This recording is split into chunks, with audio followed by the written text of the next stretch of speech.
Hi, everybody. My name is Roxanne. I'm the CEO of Camcycle here in Cambridge in the United Kingdom. Uh, as Kate mentioned, I've been in this role for nearly 10 years, and I was the first employee for Camcycle, which had for the previous almost 20 years been run entirely by volunteers. So it's been quite an interesting journey over those last 10 years as the organization has evolved. And I'll tell you a little bit about the things that we do here, and hopefully you'll find some inspiration. And I hope also you might send some inspiration back my way as well. But let's tell you a little bit about the context of what's happening over here in Cambridge. So we are a bit famous for this, I don't know, big university that we have in our city, but there's actually a lot more to Cambridge than just the university. In our region, the Greater Cambridge region, so that's bigger than just the city, at least 66% of residents are cycling, 45% in the bigger region, at least once a week. 66% of everybody is cycling in some way. And I would say in the city of Cambridge, it's even higher. And I can tell you that those rates are not just because of students cycling to university. Around a third of commuting journeys that we had measured in our census quite a while ago are by bike. And we've got quite close to gender parity here in Cambridge.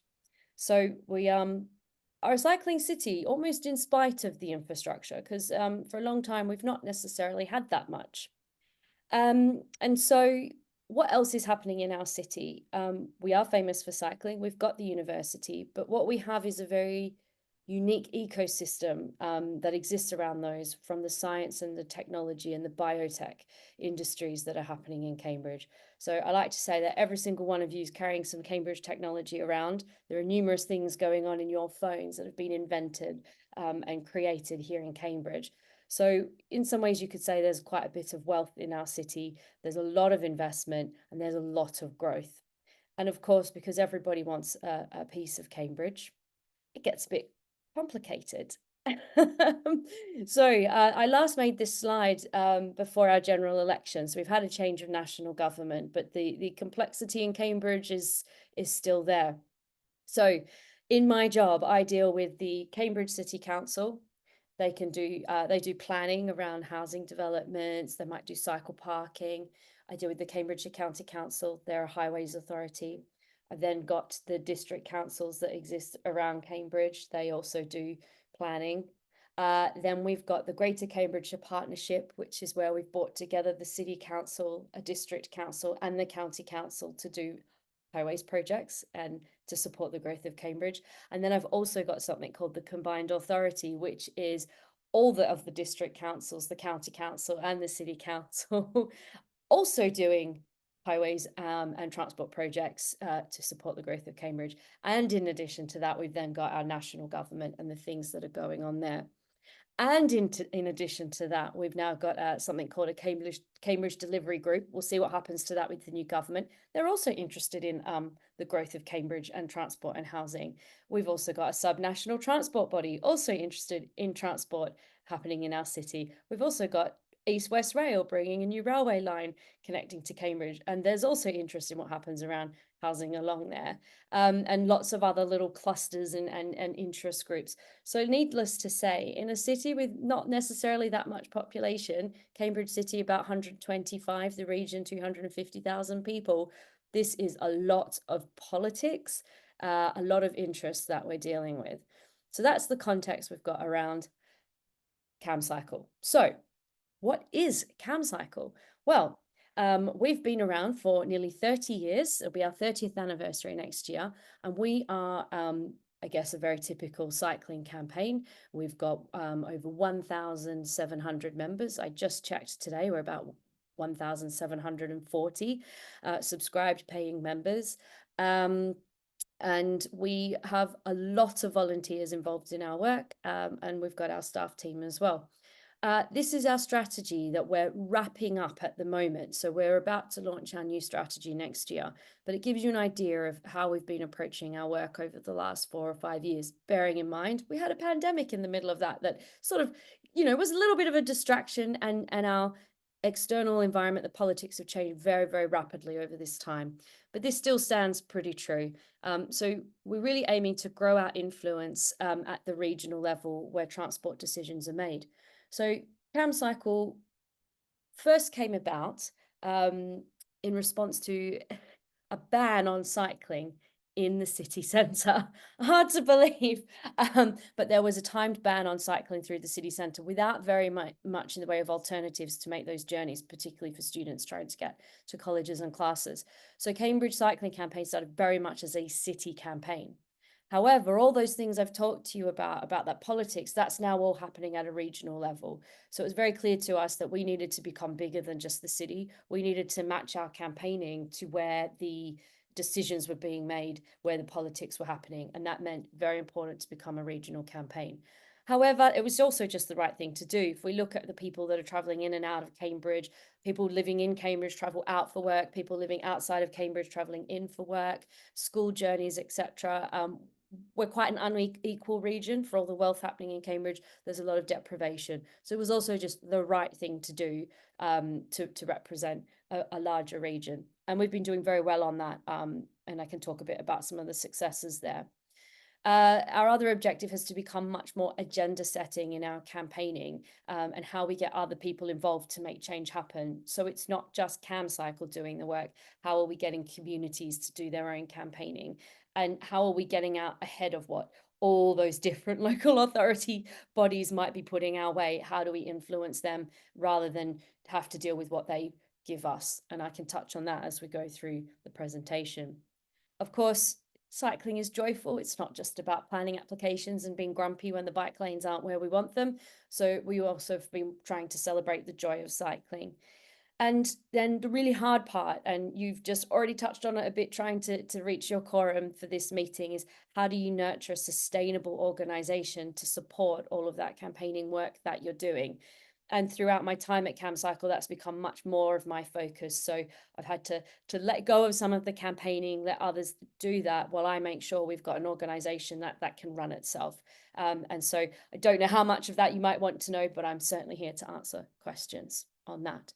So nearly 10 years on, we are not just me. This is our team. This is our paid staff team. We're currently at 7 or 8, if depending how we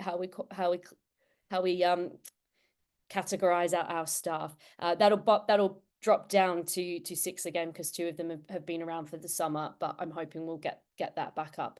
So how do we run Camcycle? We've got myself, CEO, got my colleague Anna, she's our head of campaigns and engagement. We've got Josh, who is our infrastructure campaigner. So he has engineering and transport consultancy background. Then we've got Rosie, our admin officer, who does a lot of work coordinating our volunteers. Sarah, who helps with finance. And then Izzy and Chris, who've been helping out over the summer for our events. So even with all of those resources, let me tell you, it's not enough.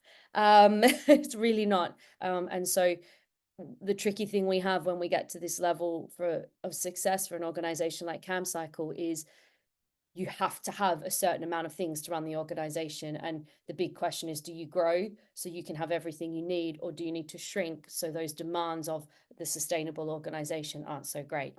And that is what we grapple with in our current strategy, or the one we're about to release. So our vision, I think it's so important that you have a vision for your organization, for your city or your region. Again, our vision will start to be updated as we do our strategy, but I think that this, you'll all agree with, is really what we're about. I think if we talk to some people, they'll say, oh, I just want bike lanes. You just want bike lanes. You're just selfish about cycling. Actually, for me, for my team as well, and so many of the people involved in our work, it's actually about what cycling gets us. Yes, we love it. It's joyful, but we want happy people, healthy people. We want our region to be really thriving and sustainable. For me, I really want people to have a very high quality of life. I want them to really know their neighbors. I want children to have independence to get to school. Therefore, parents have their independence because they're not the taxi drivers getting their children to school. I want independent shops. I want trees and flowers in the streets, etc. So to me, cycling, yep, I love that, but I'm in this for what it gets us for our city and for our region. And that means it's much easier to bring more people on board. And I'm actually still surprised, and maybe I shouldn't be, is that we have supporters who don't ride bikes. They're like, you know what, not for me, or I live too far away, or I'm a bit old now and I'm never going to be able to start cycling, but I support what you do because I see what it gets you in those bigger aims. So it really helps us to bring more people along. Something else that's been really, I think, quite fundamental for us as an organization is really understanding our values. And we genuinely use these when we're making decisions. And it really helps us to ensure that we are, in a way, consistent with our campaigning and how we approach that, and how we prioritize what approach we might make as well. So, is this going to be inclusive or not? If there's something that's inclusive, something that isn't, well, we know what we're going to be prioritizing, don't we? And that means that our work looks a lot more at removing barriers to cycling, physical and cultural, etc. Being informed, and this has been so critical to our success, is really, really using evidence. And that means we can be trusted. So when we make a briefing paper for councillors, they trust that the facts, the figures, the points we're putting in there are evidenced. And that means they use those things that we're saying. And we hear our briefing papers quoted in council meetings. We hear our newsletter articles being mentioned. And we know that this helps our decision makers make those decisions, because they don't have time to be experts in everything, but they trust our informed advice that we give. Of course, though, they're not going to listen to us if we're constantly just complaining and negative. And it's so important that even if we have to say something that's a bit negative, how are we bringing it back to this bigger positive vision for the region? That's really, really vital. So always, I mean, sometimes you just have to call it what it is. And if it's terrible, and we'll say it. But as much as we can, how can we be positive? And how can we show cycling to be that joyful, positive thing that it is? Of course, being practical, we all have our wish list. Sometimes it's not quite that achievable. And so we have to be pushing everyone. And yes, we will always ask for maybe more than what can be given, but we get the meetings, especially with developers and consultants, because they know they might actually come out with something useful, not just a list of complaints or pipe dreams, but actually we often come up with really, really good ideas. And we see these now popping up around Cambridge, I must say, where no one could quite work it out, but Camcycle could. And that practical advice, and often it's a cheaper solution, really cuts through. And of course, we have to be professional. And I mean, you could define that in different ways. But for us, again, it's sort of tied in with that informed approach, but it's always being respectful. It's always being turning up on time, turning up to the right place, not yelling at people like maybe some of our opposition might. So it doesn't mean we have to come in suits and so on, but just really, really being conscious of how it is that we come across. As we're doing our new strategy, I think we're missing a value. I think that we're trying to find this special something that we've really shown ourselves to have over the last few years, which is about being bold and challenging. And that's a really interesting, how do you balance being bold and challenging and pushing the ideas out there, really pushing people to think bigger while still maintaining all those other values. So watch this space as we work through that process. There's definitely another value in there that I don't think we've been capturing. So I've talked a lot about values, but what does that get us as an organization? So I'd like to talk about our proactive campaigning. So this is where we're coming up with the ideas before anyone else has. And my favorite one, which is interestingly, just where I moved my house, or where I moved to, I'm just at the end of the Chisholm Trail. And I believe there is a Chisholm Trail in North America, and our Chisholm Trail's got cows on it too, funnily enough. But this was the idea of one of our members, Jim Chisholm. And he sort of was looking, he's known for being able to get through fences and find places and piece things together. And he worked out that we could have this amazing route that would connect the north of the city pretty much to the south, and that there could be a way to piece together this land. So we drew up this plan and we nicknamed it the Chisholm Trail after Jim. That was over 20 years ago.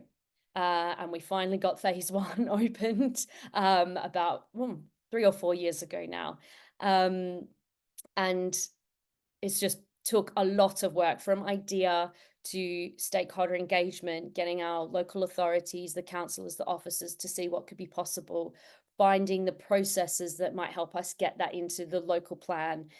Then, waiting for money to be found, what kind of funding. But if we hadn't already managed to get this into people's thoughts, when that money became available, they might not have connected it to this project. And then eventually a lot of work to really help that development so that the final implementation was almost as good as what we would have liked to see.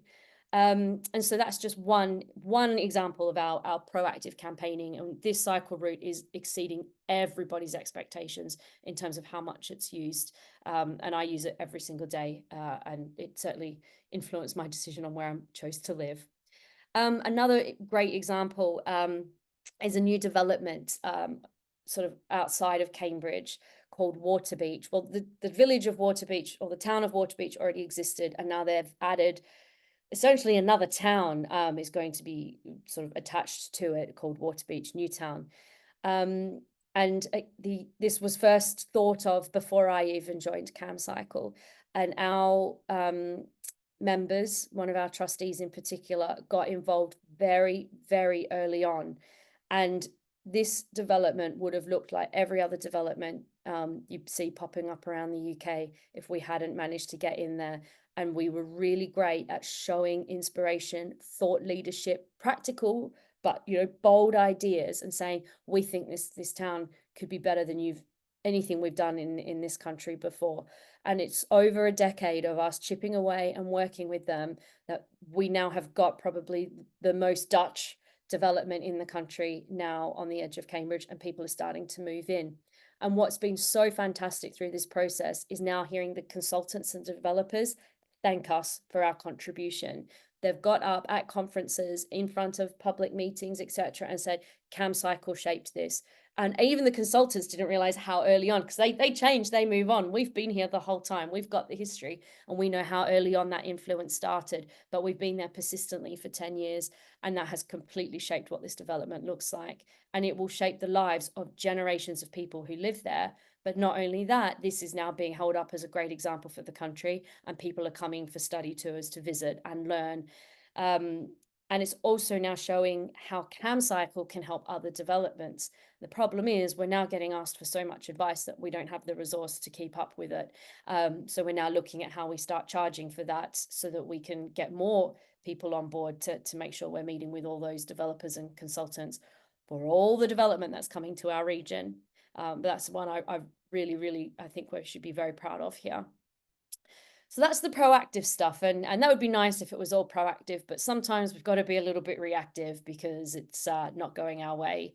And that's where we really, can ramp up the public noise quite quickly.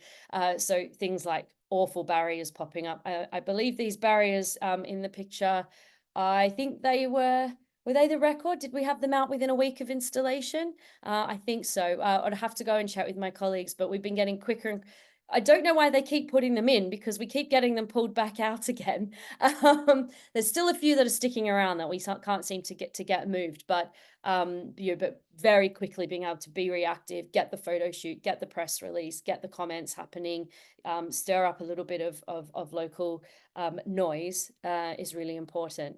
We also have to be very reactive to a lot of planning applications that come through the system. And that's actually been one of the key strategies that have built our influence.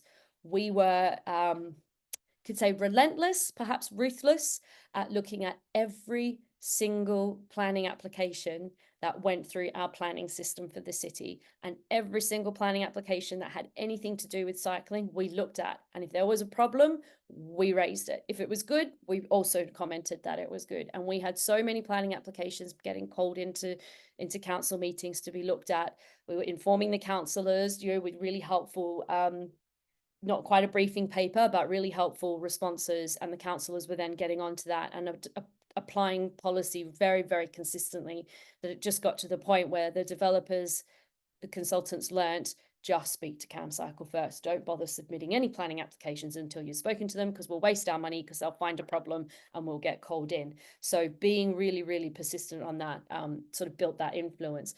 We don't have time now to cover all the small ones, not as effectively as we used to, because we've got so much bigger stuff coming on that we're now in the room for.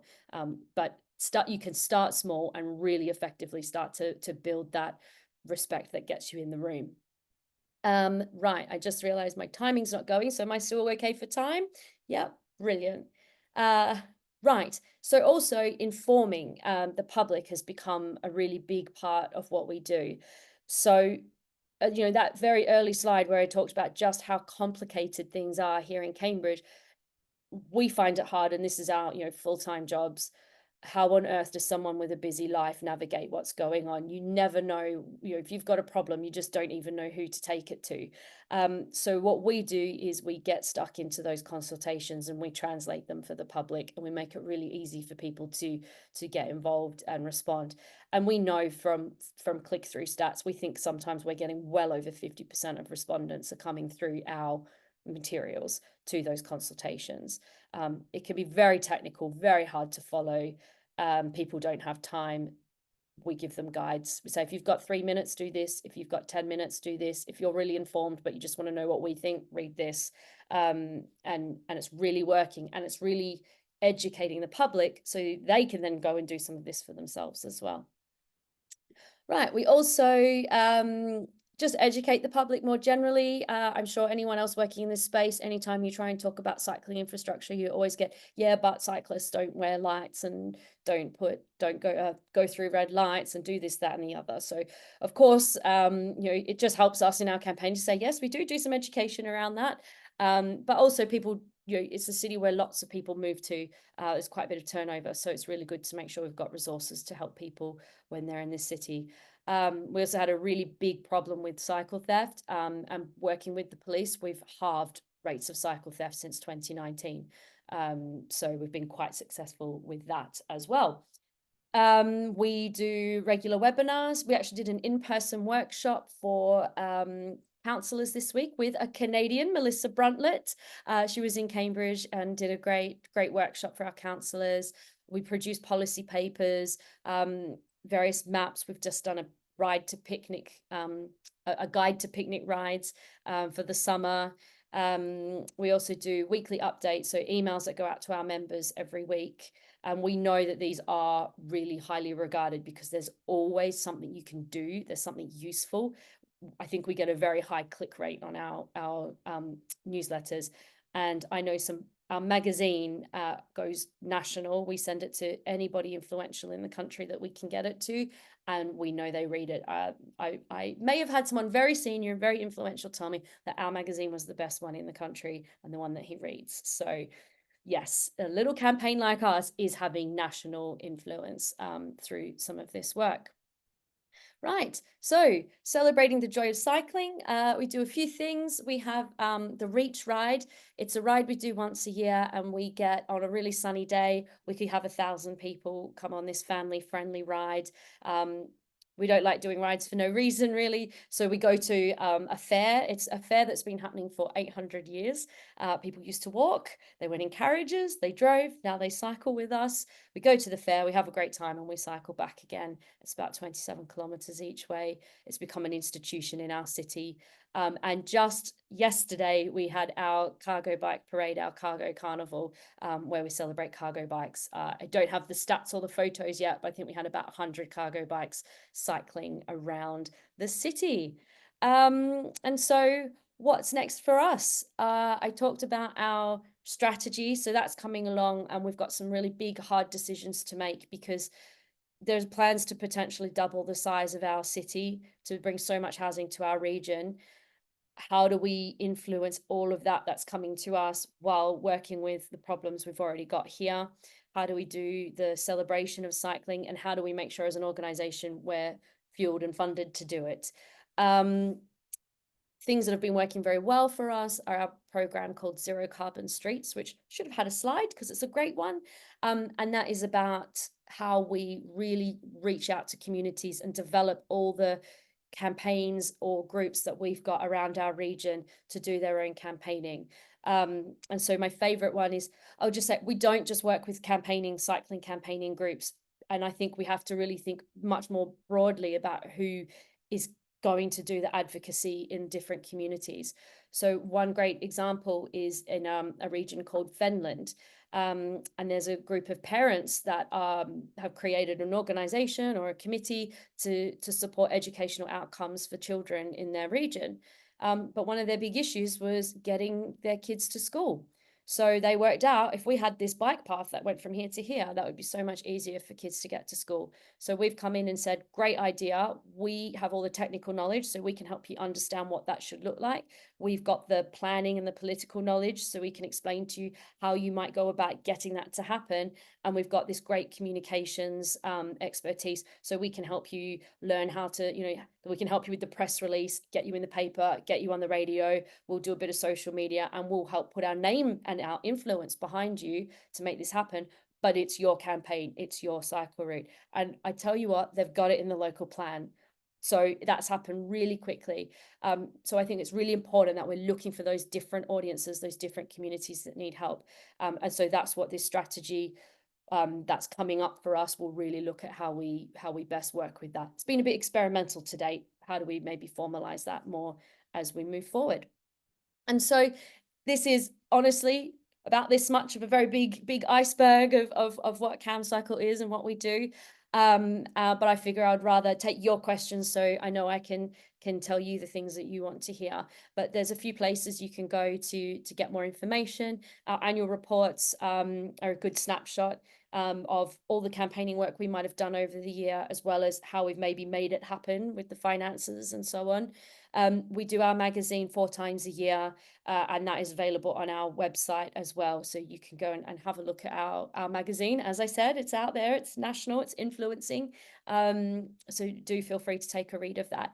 And yeah, you've got to get your own members, but if you did want to follow along and see what we're doing, you can always become a member as well. I think it's £3.50 for a budget, and you could then read our weekly emails and things as well. So I'm not a sales pitch, but just if that's helpful or interesting to you, you'd be very, very welcome to follow along and see what it is we get up to every week.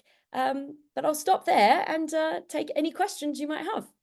Wonderful. Thank you so much, Roxanne.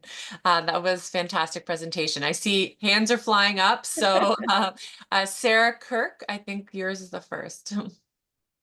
Yeah, thanks, Roxanne. I actually grew up close to Cambridge in one of the little villages. Amazing. I and thought I worked in detected Cambridge the when I was, accent. yeah, when I was a student. And so it's lovely. I mean, I've always known it as a cycling city, but I'm just really curious about where you get your funding from. And maybe I missed this when I was like faffing around trying to get all the names of everybody down onto my minutes, because I'm doing the minutes today. But yeah, where are your sources of funding? Because that is one of our biggest challenges, I think, is sustained funding for any of the work that we're doing. Yeah, I'm going to do a cheeky extra screen share. So here we go. We've got numbers. I think one of the funny thing is some of after this annual report came out, of clearly some of our opposition was getting stuck into reading our numbers and going on about, look at all where they've got their money from and their lack of transparency. And we're like, you did read about it in our annual report. So there's quite a bit here. And it is why I wanted to give that caveat of, we are a wealthy city. We're very unequal, and that wealth is maybe not fairly distributed, and it can seem really ridiculous when you know the kind of industry that's happening around us, and then how little investment there is in our city in looking after it. But it does mean that there are people out there who really care about the work we do. So major donations is my big category. So we're just about to hit our year end for this financial year. Our income will be around £270,000. And of that, well over 100 will be from major donations. So this is people giving, thousands, tens of thousands to us.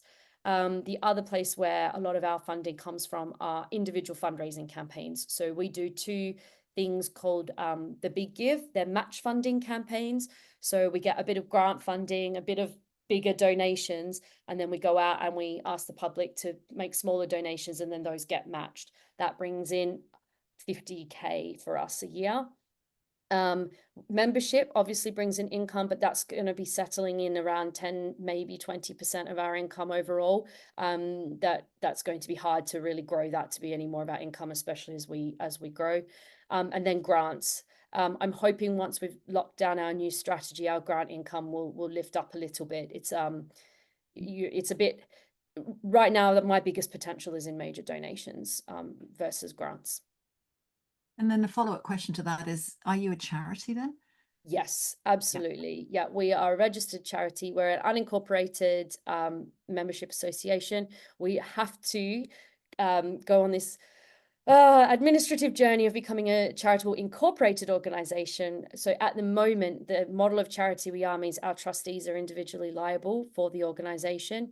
The Charity Commission, which sort of governs charities in the UK, has since brought out a new model which puts liability on the organization. So we know that that is a bit of a barrier. As we get bigger and more complex and we take more risk, that's a bit scary for trustees. So, I don't know if you use the word trustees in Canada, but directors. So we need to really move over to the CIO. And then we'll be looking at what do we add in terms of a trading arm, you know, for some of that more commercial activity that we think we've got potential to do down the line. Right, thank you. So interesting and lovely to hear what you've been up to. Yeah, no problem. Fascinating. We have probably time for about one or more question. I'm just looking if there's anyone else. Anyone else have any other questions? Okay, well, thank you so much. I have many I could ask you, but in the name of time, and we'll have to maybe talk offline. But thank you so much, Roxanne. Fantastic presentation, for taking the time to be with us here today. It's obviously evening for you, so really appreciate it. So thank you. No problem at all. I just want to say, you know, we've all been there. It can be hard being the advocate. So just know that we're all together all around the world. This is one of the nicest sort of industries you might work in terms of how we all support each other. And I just wish you all lots of luck, and anything you find useful on our website, our magazine, or anything, take it and use it, because your success is our success. So I just wish you all the best of luck and have a great AGM. Thank you so much.